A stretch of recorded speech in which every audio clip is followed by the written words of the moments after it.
Siapa yang tahu? 1 kilogram berapa pon? Siapa yang tahu? 1 kilogram berapa pound? Kurang lebih 1 kilo berapa pound? 1 kilo berapa pon? Kalau bahasa Indonesianya pon. Ya, 2,2 pon. Nah, per 1 pon lemak kita itu berarti setara dengan berapa kilokalori yang kita punya. Tabungan energi kita punya berapa? Kalau 1 pon aja, tahu nggak berapa? Kalau kita punya 1 pon lemak di badan kita, berarti tabungan kalori kita di badan kita punya tabungan energi, Bu. Kira-kira berapa? Kurang lebih 3.500. Paham nggak? Jadi kalau kita sehari kita nggak makan 2.000 kalori, kita bisa ambil dari setengah pon daripada lemak kita. Cuma pertanyaan saya, ada nggak di sini yang lemaknya cuma setengah pon? Ada nggak di sini? Kira-kira berapa pon kira-kira? Lemaknya kira-kira ada nggak? 10 pon ada nggak? Ada nggak yang 20 pon? Ada nggak yang 30 pon? Tinggal dikaliin aja. Berarti kesimpulannya apa?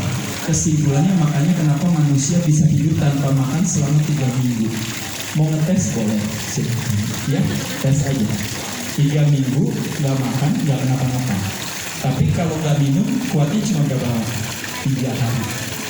Paham ya? Kalau tidak makan, kuatnya 3 minggu. Ada yang kita nggak kuat 3 menit. Apa? Nafas. Betul sekali. Makanya kenapa salah satu strateginya buat sehat adalah apa?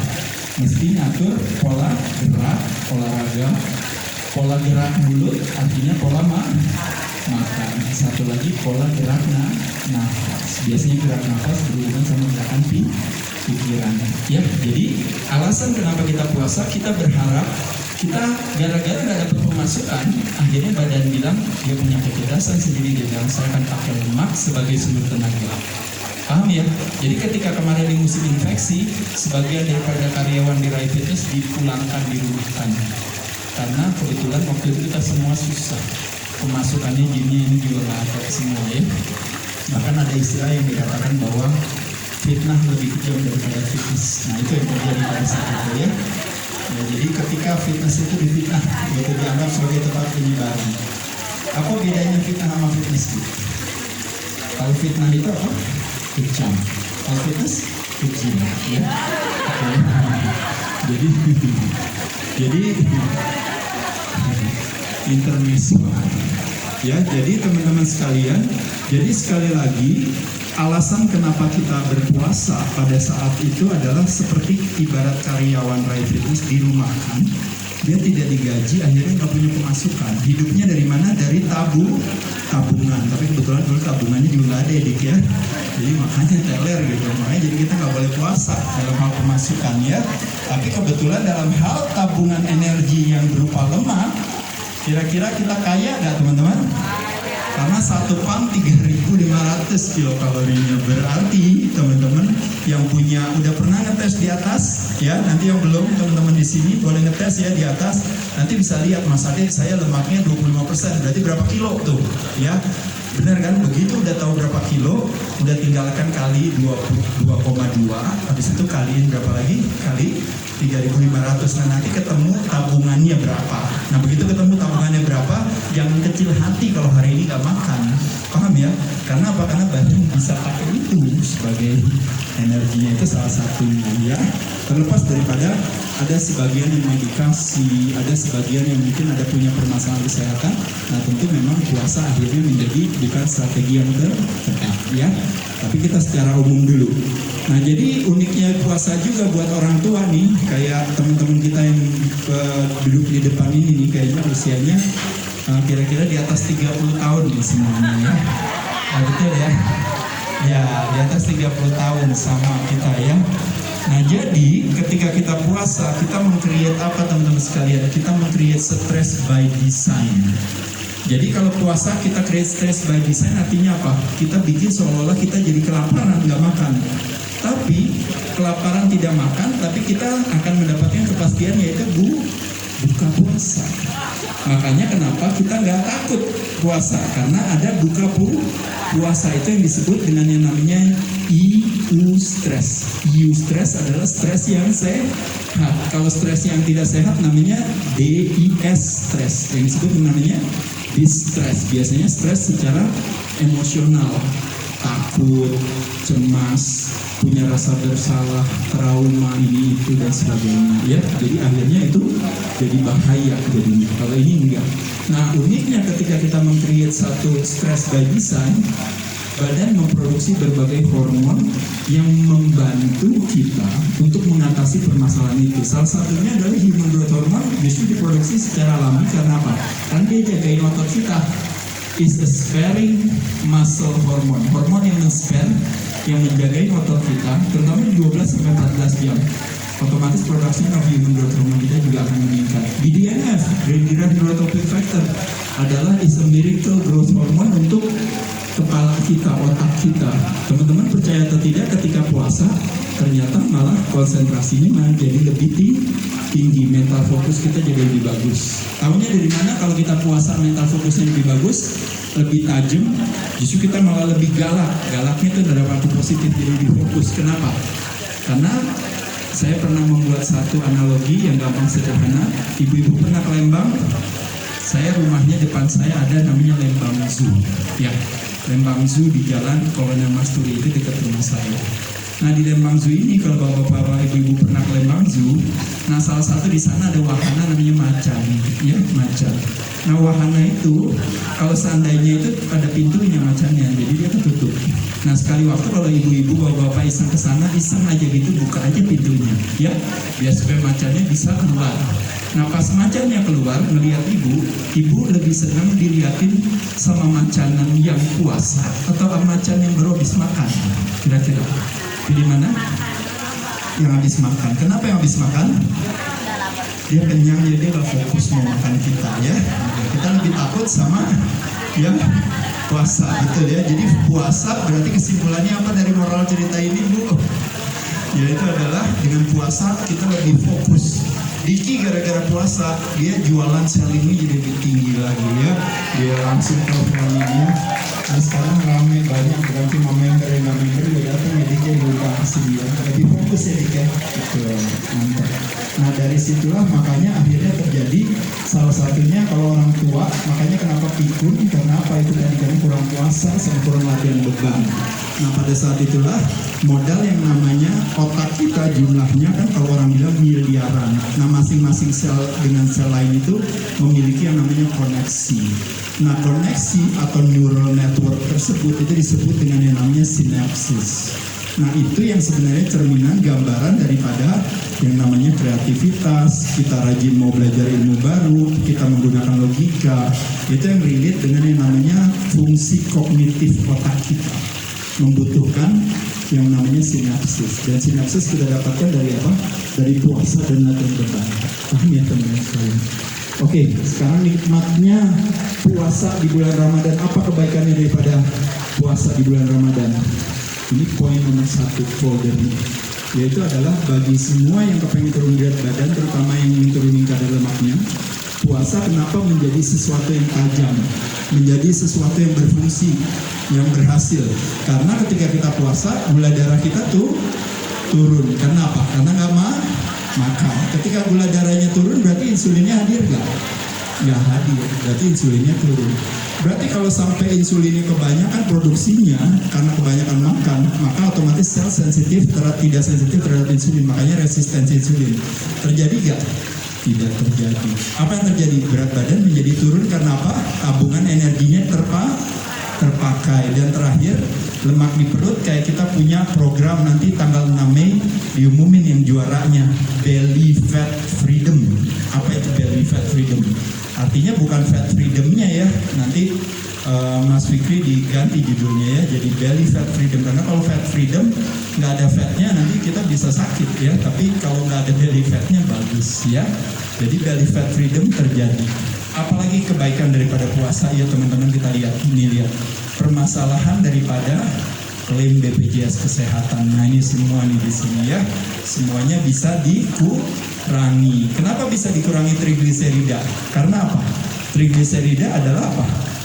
Salah satu lemak yang ada di dalam darah. Molekulnya namanya trigliserida. Tri itu 3 gliserol. Itu akan dipakai kalau apa? Kalau ketika kita puasa. kita nggak makan, badannya stres. Setiap stres kita merilis berbagai hormon stres.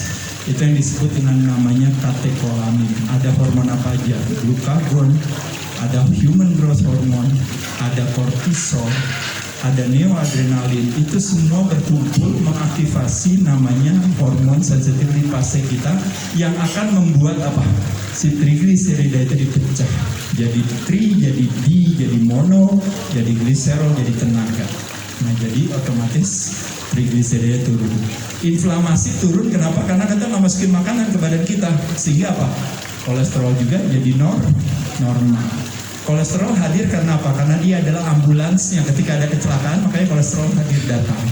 Cuma dia difitnah sebagai penjahatnya, padahal dia adalah ambulannya. Makanya kenapa kalau kolesterol kita tinggi, terutama si LDL, waktu dia datang ke tempat kecelakaan, waktu terjadi inflamasi gara-gara bapak-bapak ibu-ibu ngerokok, pola hidup yang tidak sehat, mungkin karena alkohol, mungkin karena konsumsi highly processed food, mungkin karena minyak goreng yang berlebihan, akhirnya terpaksa si liver harus mengirim kolesterol ke sana.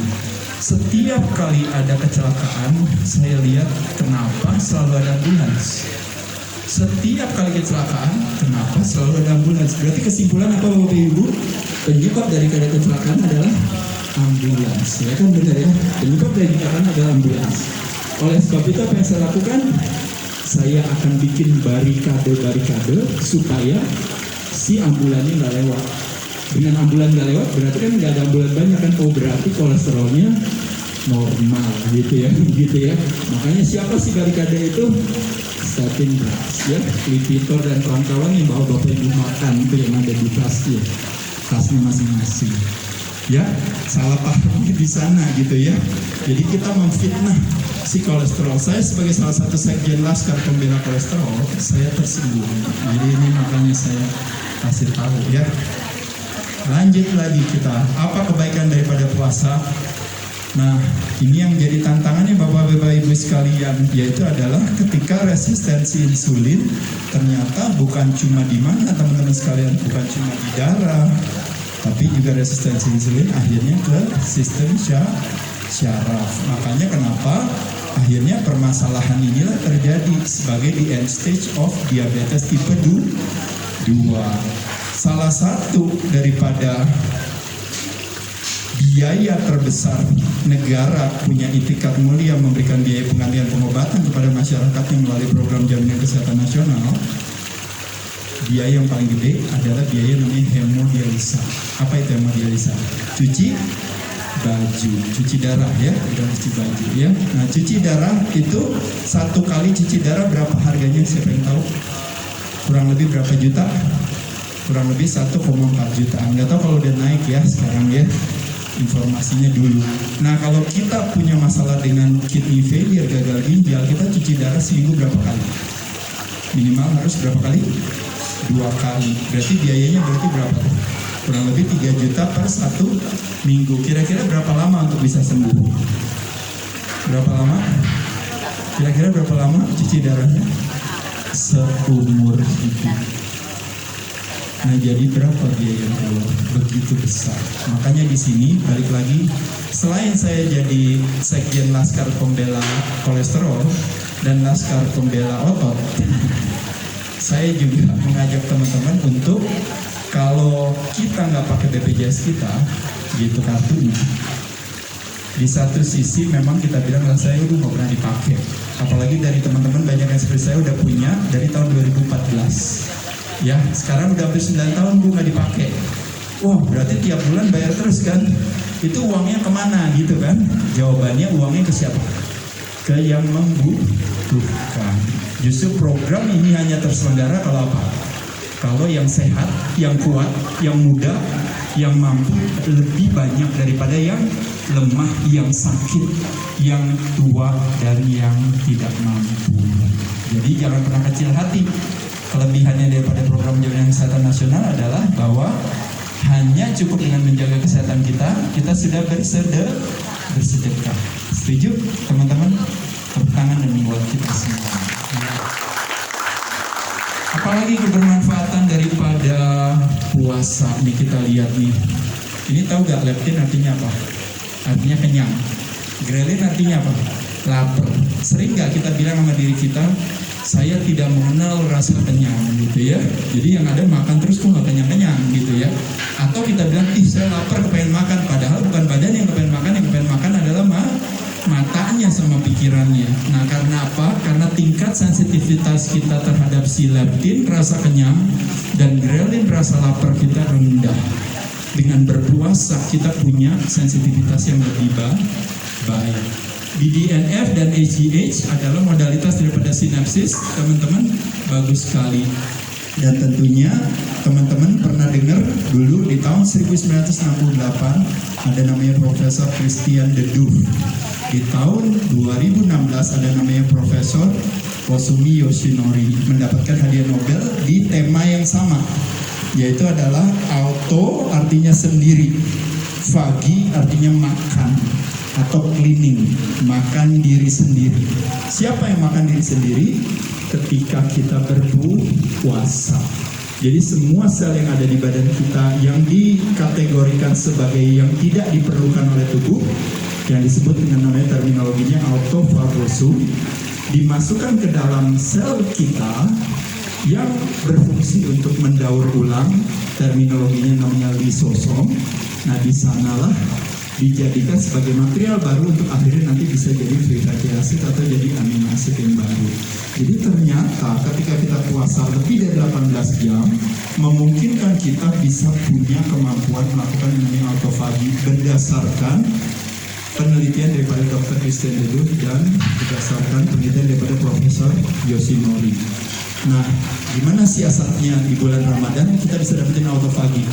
Nah, nanti kita bahas sama-sama. Salah satunya langsung saya jawab, yaitu adalah olahraga sebelum buka. Paling bagus. Kenapa? Karena kalau kita puasa nggak olahraga, membakar berapa kalori dalam 1 jam. Bapak-bapak, ibu-ibu dengerin saya nih, bentar lagi nih habis 1 jam, cuma duduk doang, dengerin doang. Membakar berapa kalori? Berapa kalori banyak? Dengerin saya. Kurang lebih 70 kalori. Tapi kalau teman-teman berolahraga di sana, sebelum buka puasa, membakar berapa kalori? Kurang lebih 300 sampai 600 bahkan lebih kalori. Jadi membayangkan kalau 600 kalori kita bakar pada saat kita berolahraga selama sejam, berarti 600 kalori itu setara dengan berapa kalau dibagi 70? Setara kurang lebih sekitar 8. Berarti kalau 8 berarti kita dapat berapa jam ekstra? Dapat ekstra 7 jam. Ekstra 7 jam ditambah puasanya 12 jam. Ini yang disebut yang namanya hacking puasa kita. Sehingga puasa kita seolah-olah cuma 12-14 jam, tapi ketika kita berlatih di ujung puasa kita mendapatkan seolah-olah ekstra puasa. Tapi kembali lagi ini cuma pemaknaan, karena autofagi teraktivasi atau tidak sampai hari ini kita nggak tahu ibaratnya indikator atau parameternya seperti apa. Tapi yang pasti, ibu-ibu, bapak-bapak, apalagi yang merasa gemuk dan sebagainya, ketika melakukan aktivitas olahraga sebelum buka puasa, ternyata memberikan banyak kebermanfaatan. Nah, salah satu proposal saya adalah latihan beban. Kenapa? Karena kalau kardio kadang-kadang suka agak capek, ya. Karena kardio kadang-kadang keringetan, dan kalau puasa Ramadan kan dry fasting. Jadi kalau dry fasting artinya kan tidak minum. Nah, jadi makanya lebih gampang latihan beban dibandingkan dengan cardio exercise. Nah, kalau mau cardio exercise-nya kapan? Setelah pas habis masukin aja, pas buka. Baru terusin lanjut tadi, tutup dengan cardio atau lanjutin lagi dengan weight training-nya sedikit, silakan. Ya, lanjut lagi. Ini yang tadi saya katakan adalah kebermanfaatannya adalah tubuh kita menjadi lebih cerdas dengan kita berpuasa. Nah, ini yang tadi saya katakan tadi teman-teman sekalian, yaitu adalah karena tidak terjadi kehadiran gula, maka kita masuk ke dalam yang namanya state of ketosis, yaitu adalah ketika tidak terjadi kehadiran gula. State of ketosis menunjukkan bahwa yang menjadi byproduct-nya adalah keton body ini yang jadi tenaga kita, yang sebenarnya itu adalah energi yang paling dibutuhin oleh otak kita. 75% otak kita butuhnya dari keton, hanya 25% butuhnya dari glukos. Tapi selama ini kita bilang, saya tidak bisa mikir kalau belum makan karbo. Padahal kebutuhan karbonya cuma 25%. Ya, Justru kita lebih fokus, konsentrasi lebih tinggi, kita lebih jelas dalam memaknai sesuatu. Saya yakin ibu-ibu di sini, teman-teman sini juga karena puasa mendengar saya jadi lebih clear dibandingkan dengan baru habis makan nasi uduk. Ya, kalau makan nasi uduk pasti udah mulai ngantuk karena terjadi insulin spike. Makanya ya, jadi sekarang bagus ya kita belajar di sini. Lanjut lagi, ini juga sama bahwa Bapak Ibu sekalian, ketika terjadi yang namanya permasalahan daripada gut bakteria atau permasalahan usus, leaky gut namanya, maka kenapa terjadinya yang namanya alergi atau autoimun. Kebalikannya waktu puasa, kelebihannya malah terjadi regenerasi si pankreas kita. Pankreas kita kerjanya keras. Ketika gula hadir, dia harus merilis melalui beta selnya insulin. Ketika gula nggak hadir, dia harus merilis yang namanya melalui alfa selnya yaitu glukagon. Nah jadi teman-teman, dengan kita puasa kasih kesempatan kepada tubuh kita untuk beristirahat. Jadi nggak cuma bulan Ramadan, nanti di bulan puasa, setelah lewat bulan puasa, teman-teman tetap bisa lakukan dengan cara yang gampang, yaitu adalah 50-50. Terakhir makan jam 8 malam berarti baru boleh makan lagi paling cepat jam 8 pagi. Terakhir makan jam 9 malam paling cepat boleh makan lagi jam 9 pagi. Sesederhana itu. Kalau mau ditambahin lagi puasanya, skip makan pagi atau skip makan malam, silahkan aja. Ya, itu berarti teman-teman langsung menang 70%. Jendela makannya 70%, jendela tidak makannya 70%. Jendela makannya cuma 30%. Paham ya? Oke, lanjut lagi. Ini stage of fasting yang saya bilang tadi. Di 12 jam badan udah pakai lemak sebagai sumber tenaga. Di 14 jam fat burning udah mulai terjadi. Cuma ibu-ibu udah pada makan kolak di sini ya. Nah ini makanya tadi udah enggak ya. Makanya kenapa tadi di sini untuk dapetin 18 jam di sini autofagi terjadi kalau bisa olahraga sebelum buka. Setuju? Oke, ya paham ya. Nanti di foto aja materi ini juga, nanti boleh kalau mau minta sama Mbak Desi boleh juga. Nah sekarang kita masuk ke jendela makan. Setuju ya teman-teman sekalian? Nah di jendela makan ada yang merah, ada yang biru. Kira-kira pilihan yang mana bagusan? Yang biru. Kenapa pilihan yang biru lebih bagus? Karena di sini ada elemen serat. Ketika ada elemen serat, maka kecepatan gula masuk dalam darah menjadi lebih lambat. Potensi terjadinya deposito lemak menjadi lebih berkurang. Ya. Protein, salah satu sumber makanan yang merilis kenyang di badan kita. Nah itu yang kadang-kadang kita suka nggak konsumsikan, karena biasa kita paling sering makannya apa? Nasi goreng, mie goreng, nasi uduk, mie ayam, mie instan, kue-kuean, kue basah, kue kering, kerupuk, keripik, semuanya adalah apa? Kombinasi highly carbohydrate process dan juga highly processed lemak. Dua-duanya setiap hari kita makan. Makanya kenapa tubuhnya mengalami inflamasi, toxicity. Begitu mengalami inflamasi, toxicity, otomatis produksi apanya? Livernya mengirim kolesterol. Begitu kolesterolnya tinggi, apa yang dilakukan? Makan obat. Gitu ya. Fokusnya lebih ke ujung permasalahan, lupa untuk menyelesaikan akar permasalahannya. Dengan puasa kita bisa mengatasi hal tersebut. Lanjut lagi, kita lihat ini sekali lagi Bapak Ibu sekalian, ini kebermanfaatan daripada protein. Kebutuhan proteinnya orang tua juga semuanya sama. Ini lihat nih di sini. Kalau boleh ya, kalau bisa di sini nih di nomor B dia lebih bagus. Ya, kalau mau di sini dia lebih bagus lagi. Ya, lebih bagus lagi kalau bisa dikalikan 2 daripada berat ideal dikalikan berat ideal, ya. Karena kalau nggak dikalikan berat ideal, teman-teman di sini yang gemuk, yang beratnya 100 kilo, nanti proteinnya ketinggian jadinya, ya. Harus disesuaikan dengan berat idealnya, ya. Tapi minimal kalau biar bingung ini langsung aja setiap kali makan berarti harus 30 gram. 30 gram protein setara dengan apa? Coba ibu-ibu tangannya gini. Coba tutup jarinya. Nah ini adalah jumlah protein yang kita makan sekali makan, ini segini. Ini adalah kurang lebih dapat di 20-30 gram. Dada ayam, ikan, apalagi steak, apalagi sate, ya. Oke.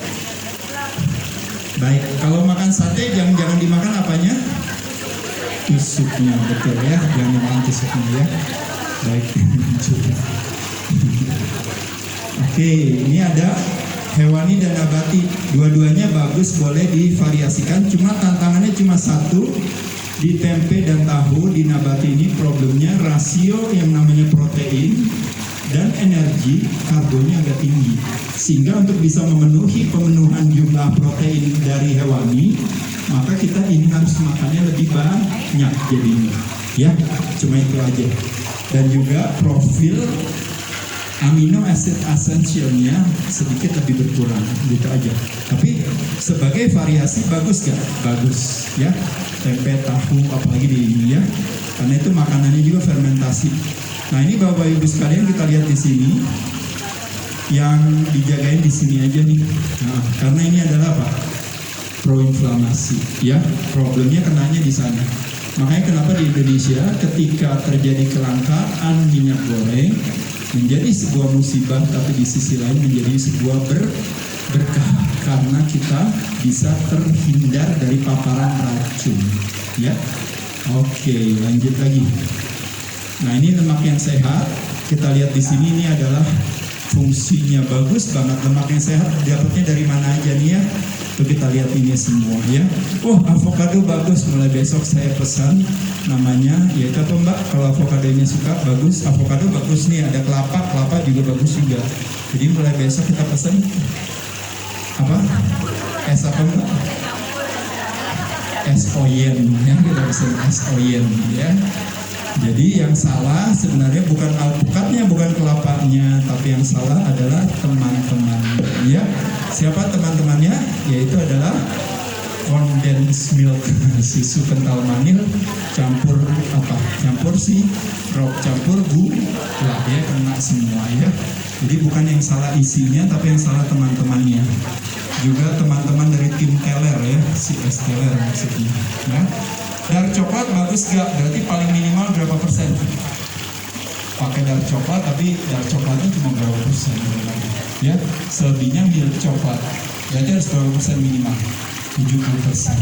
Ya, wah berarti pahit dong nih Mas Ade. Ya 70% masih lumayan nih. Kalau udah mulai pahit udah masuk ke 80% ya. Tapi kadang-kadang kalau anak-anak fitness kadang-kadang suka lebih ini lagi, berani dia ke 90% ya. Tapi ada yang lebih pahitnya lagi kalau seandainya bungkus coklatnya dimakan, dia itu lebih pahit lagi ya. Oke, lanjut lagi. Aktivitas gerak badan terbagi dua, yaitu adalah otot jantung dan otot rangka. Artinya kalau otot jantung adalah cardio exercise. Nah ini bapak-bapak, ibu-ibu udah tahu ya semua ya. Cara menghitung maksimal detak nadi kita per menit adalah berapa? 220 dikurangi umur kita. Makanya kenapa di 60-80% maksimal detak nadi kita per menit terjadilah pembakaran lemak. Makanya kalau bahasa sederhananya adalah apa? Kalau olahraga kardio, jangan terlalu ngos-ngosan, jangan terlalu enggak ngos-ngosan. Jadi di tengah-tengah aja. Jadi masih tapi santai. Nah kalau Mbak Sally, dia dulu waktu mulai lari, dia baru kira-kira 1 kilo, dia udah susah, bilang wah Sel lo kurang olahraga. Nah pelan-pelan dia latihan terus. 1 kilo akhirnya gampang, akhirnya dia ke 3 kilo, 3 kilo gampang, akhirnya dia ke 5 kilo, 5 kilo gampang, akhirnya ke 10 kilo, gampang juga, sekarang ke 21 kilo, bahkan mau ke 42 kilo, gampang ya. Secara prestasi baik, tapi secara sistem tubuh menjadi kutukan kebalikannya. Kenapa? Tahu gak? Karena dulu waktu baru mulai lari 1 kilo aja langsung bakar lemak sebagai sumber tenaga. Tapi sekarang karena jantungnya bagus, lari 10 km juga badannya nggak bakar lemak sebagai sumber tenaga. Paham nggak Bapak Ibu sekalian? Nah itu yang jadi tantangan tuh di sana. Gitu. Makanya saya bilang sama Sel, kalau bisa lari di 5-10 itu udah pas. Karena lewat dari situ nanti dia pakai otot sebagai sumber tenaga, atau nggak pakai lemak sebagai sumber tenaga sama sekali karena selinya terlalu santai, karena udah terbiasa. Jadi dia nggak masuk ke 60% di maksimal detak nadinya. Saking dia detak nadinya saking rendah karena saking jagonya, kayak Mas Prayogo, teman Mas Agus ya. Oke, jenis-jenis kardio bisa di luar ruangan, bisa di dalam ruangan, ataupun yang terorganisir. Kalau di sini yang terorganisir yaitu kelas-kelas aerobic group exercise ya. Kalau yang indoor, nah udah deh teman-teman yang sekarang pakai nih alat-alatnya ini semua ya. Oke, dan outdoor adalah yang teman-teman yang Mbak Ana dan kawan-kawan suka hiking ya, naik sepeda dan sebagainya.